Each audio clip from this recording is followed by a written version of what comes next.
குறித்த நேரத்தில் வந்திருந்தால் விபத்து நடந்திருக்காதான். புதுசாக கண்டுபிடிச்சிட்டாரு கொலம்பஸ் அமெரிக்காவை கண்டுபிடிச்ச மாதிரி புதுசாக எல்லாத்தையும் எல்லாம் போட்ட ரெக்கார்டையே திரும்பி போட்டுக்கிட்டு இருக்கீங்க.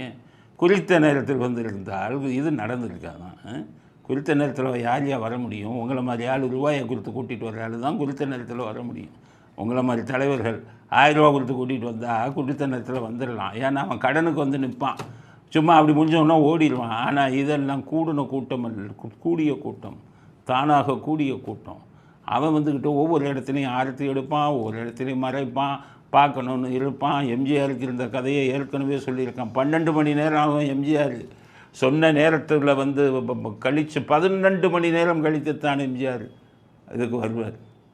அதனால் அன்னையிலேருந்து இதுதான் வழக்கு. உங்களை மாதிரி இது உங்கள் தலைவர்களுக்கெல்லாம் 15 நிமிஷத்தில் வந்துடலாம்.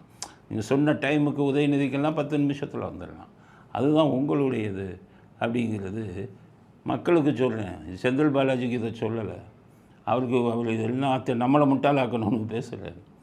அதனால் குறித்த நேரத்தில் வருவதெல்லாம் உங்கள் தலைவர்களுக்கு ஒத்து வரும். மற்ற மக்கள் ஆதரவு பெற்ற தலைவர்கள் குறித்த நேரத்தில் வர முடியாது அப்படிங்கிறத நாட்டு மக்கள் புரிஞ்சுக்கங்க.